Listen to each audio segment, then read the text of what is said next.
Hi guys! Welcome sa aking vlog. Ngayon, isi-share ko lang sa inyo ang journey ko sa pagpa-rhinoplasty ko. Andito na ako sa Narsan Building number 3, West 4th Street, West Triangle, QC. So, dito ko napili kay Doc Saisweco magpa-rhinoplasty. So, ito yung building nila guys. Ayan, pasok na tayo sa loob. So, pagpasok ninyo, kailangan nyo lang mag-log dito sa my guard. Sulat nyo lang yung pangalan ninyo.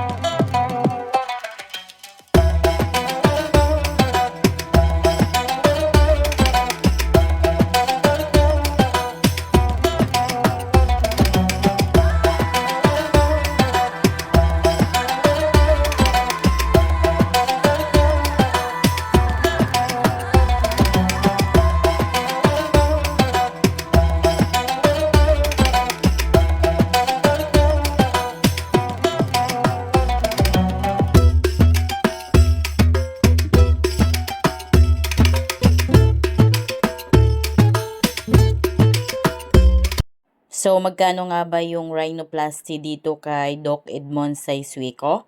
So, ito yung mga price list ng services nila. So, mag-a-add kayo ng 10K kung halimbawa hindi virgin yung nose ninyo. Halimbawa, yung ilong ninyo is galing sa filler or kaya hyco, mag-a-add kayo ng 10,000 pesos. Then, may additional na 2,000 pesos para naman ito sa gamot. Andun na lahat ng mga kailanganin ninyo after the operation. So, ito yung mga care kit na kailangan. Andun na yung gamot at yung mga panglinis. At andun din yung instructions kung paano nyo linisin at ang tamang pag-iinom ng gamot. Take note guys na kung kayo ay magpa-rhinoplasty, so dapat may extra kayong pera dahil marami pa kayong bibilhin na mga care kit after ng operation. So, yung care kit na ibibigay nila is kadalasan umaabot lamang ng 1 or 2 weeks. Of course, kung maubos na yung panglinis ninyo, so bibili kayo at kailangan nyo din bumili ng anti-scar para hindi magkaroon ng scar yung ilong ninyo. So, medyo pricey din yon. I think 1,000 pesos sa store. So, ito naman yung complete services sa clinic ni Doc Saisweco. So, marami kayong mapagpipilian. So, rhinoplasty. Then, kung gusto nyo magpalaki ng boobs, ayan, meron din. Para naman sa mga mukha ninyo, kung may mga ipapaayos kayo. Tulad ng mga buccal fat removal, ayan, lip reduction.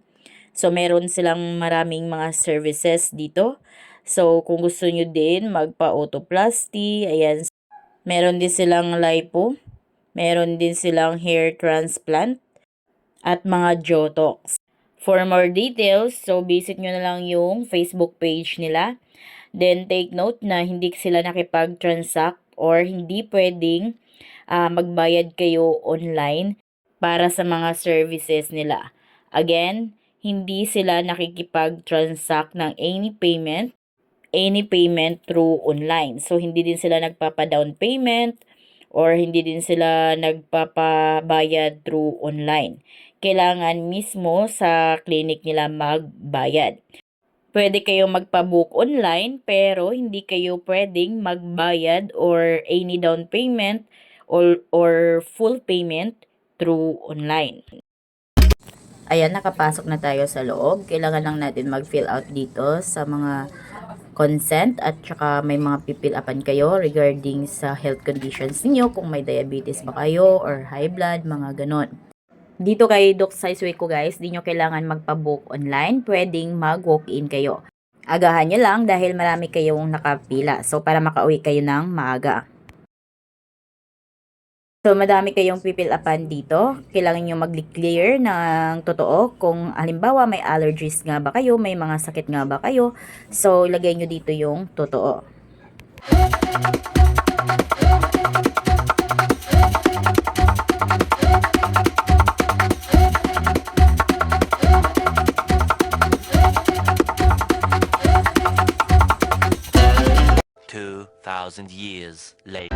Finally guys, natapos din yung operation ng ilong ko. So, nahihilo pa ako dyan. Kakalabas ko lang ng operation room. So, pagkalabas ninyo, magpahinga pa kayo saglit. Then, sasabihin sa inyo nung nurse kung ano yung mga bawal at mga pwede nyong gawin, mga don'ts and do's. Ayan, so hilong-hilo pa ako dyan.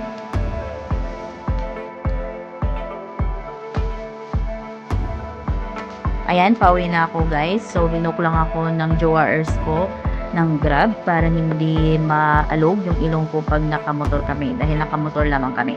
So, nire-require ng doktor ng clinic na hindi kayo sasakay ng motor pag once na after ng operation. Kailangan nakasasakyan kayo para hindi maalog-alog yung ilong natin.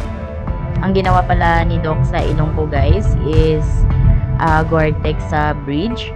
Then dito naman sa tip is nilagyan tayo ng air cartilage. So as you can see dyan, yung tinga ko is kinunan ng cartilage. Yan yung nilagay sa ilong ko. Kailangan bago ang operation is stable din yung financial ninyo dahil marami din kayong mga bibilhin na mga maintenance para sa tenga at saka sa ilong ninyo.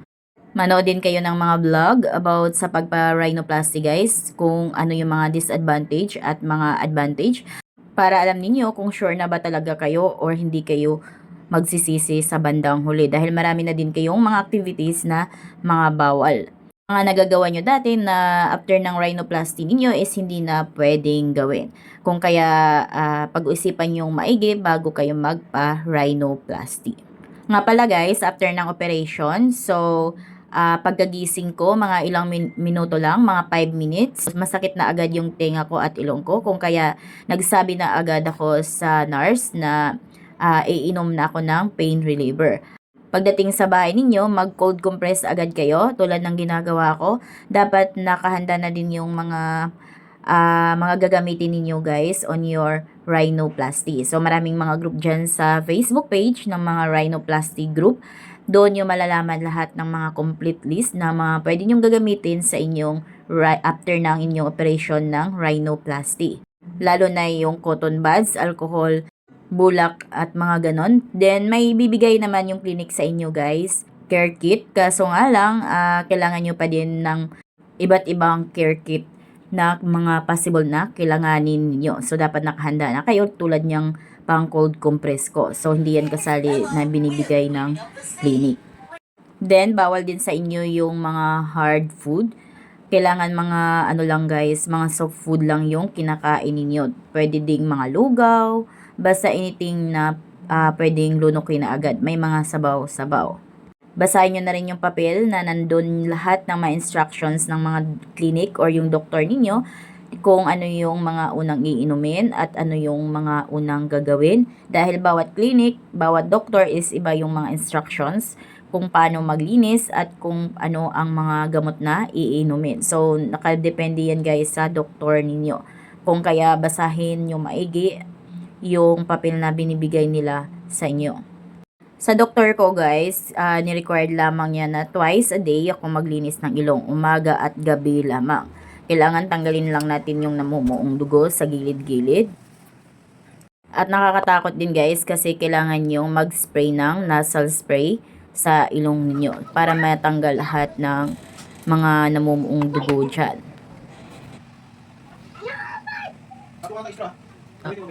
Magamitin. Lagyan mo na ng sarap.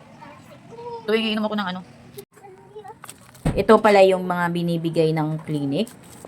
Ayan. So, bawat clinic, again, iba-iba yung mga binibigay nilang care kit.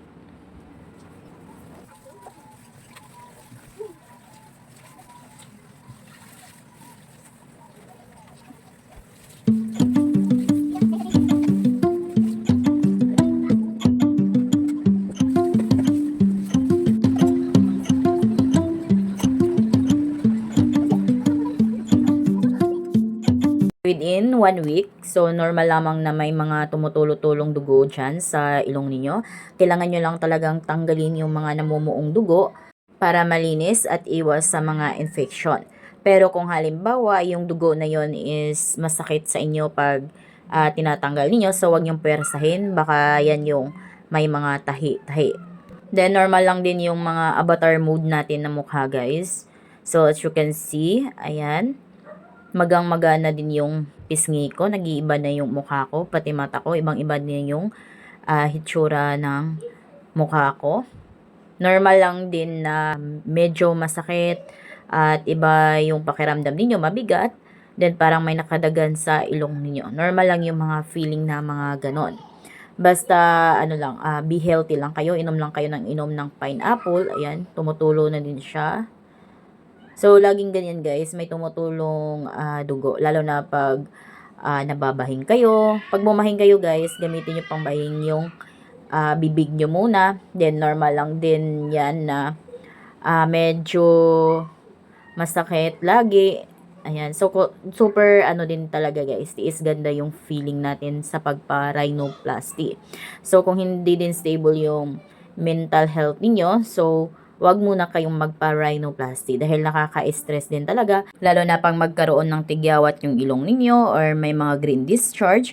So, wag kayo agad-agad na ma-stress or matakot guys. Consult your doctor. Alamin nyo agad kung ano yung nangyari sa ilong nyo. So, doktor nyo lang yung kakausapin nyo. Huwag kayong self-medicate or kaya huwag kayong maniniwala sa mga Facebook group kung ano yung mga pwedeng gagawin dahil nga iba't iba yung process or bawat pasyente, iba-iba din yung kailanganin natin. So, nakadepende pa rin sa doktor natin. Basta pag after rhinoplasty ninyo, huwag kayong mag-isip na baka ma-infect yung ilong ninyo dahil naka-antibiotic naman kayo. So, focus muna kayo sa healing ninyo. Hello guys, thank you for watching. Bidang vlogging. I have new toys. Ano man market because I'm flying.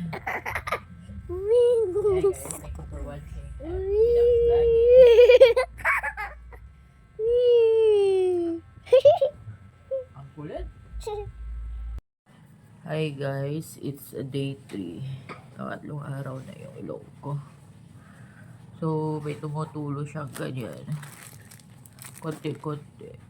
Pero parang hindi siya dugo. Parang tubig. Light brown yung kulay. So, ngayon maglilinis tayo ng ilong ko. So, nasal spray ulit. Ilalagay ko ng bulak pag maglinis kasi tumutulo.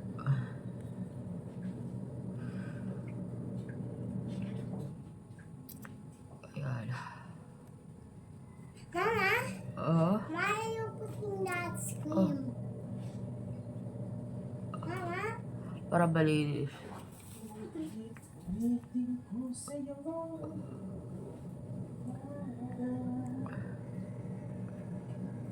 Mama, what's that? Mama, what is that? What is that? Mama, what is that? It's nasal spray. That's so true. Yes, to clean It's so my... like So ito sa ano ko guys, sa tenga ko dito kinuha yung air cartilage. So hindi na siya galawin. Yan lang. Sila na maglinis dyan. After 7 days.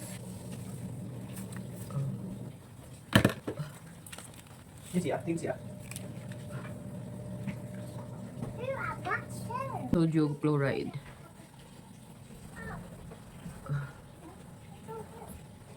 Ito yung paglinis sa loob at labas. Pagtanggal ang mga dumi-dumi, mga dugo-dugo.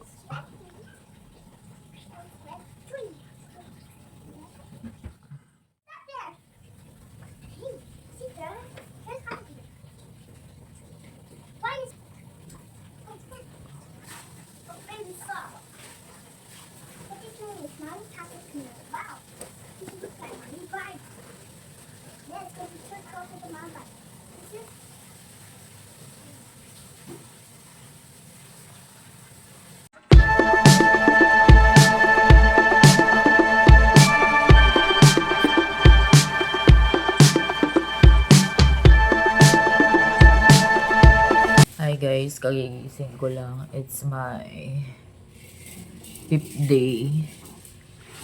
So, ayan yung ilong ko. Medyo tuyo-tuyo na. Hindi na din siya nagdudugo. Kaso sa loob pa niyan is ano pa yung sugat niya. Basang-basa pa, hindi pa tuyo. Ayan.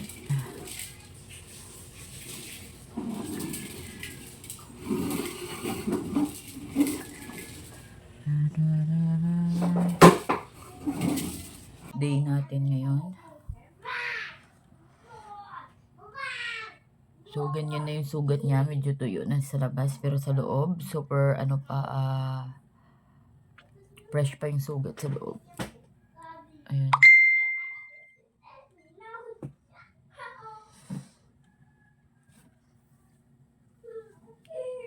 So, pagkagising ko guys, inaano ko na agad yung sugat ko. Nililinis. It's my day 7. Mamaya, papatanggal na ako ng tahi. Balik na tayo sa clinic. So, ito na yung pinaka-excited na moment natin. Dahil makikita na natin for the first time yung tsura talaga ng ilong natin. A few inches later. Ayan, nasa clinic na kami. Agang-aga nasa clinic na kami guys. Dahil excited na excited ako makita na yung hitsura talaga ng ilong ko. So, kasama ko yung jewelers ko. Ito yung waiting area naman nila. Wait lang kayo na tawagin. Sa pagpatanggal ng tahi ako kinakabahan or natatakot talaga guys. Dahil sa operation naman ng ilong ko is wala talaga akong naramdaman na sakit dahil nga tulog ako. Pero dito sa pagtanggal ng tahi guys, masabi ko talagang sobrang sakit nung tinanggal ng tahi dito sa ilong ko. Pero sa tenga ko naman is tolerable lang yung sakit. Pero nakadepende din yan guys sa pain tolerance niyo. So may mga tao kasing mababa lang din yung pain tolerance. So sa akin naman kasi is ang baba lang talaga ng pain tolerance ko. Kung kaya sobrang sakit talaga yung nararamdaman ko nung habang tinatanggal yung tahi. 6.5 hours later. No need to ask, Jesus, smooth operator. Dahil 7 days pa yan guys, so sobrang magang-maga pa, sobrang tulis pa ng ilong ko. Pag ganyan nyo makita yung ilong nyo guys, parang ang taba pa, tapos ang tulis, so wag kayong ma-stress or mangamba dahil normal lamang yan. Dahil maghihilom pa yan.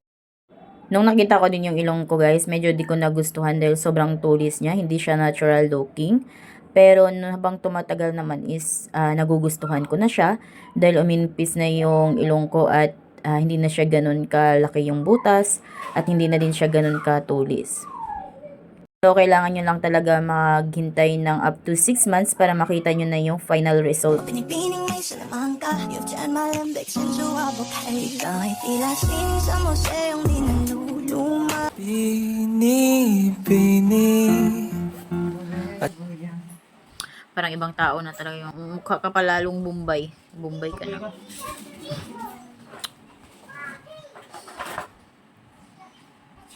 That's my rhinoplasty journey guys. So, comment na kayo dyan kung ano yung mga katanungan ninyo gusto nyong malaman sa pagpa-rhinoplasty.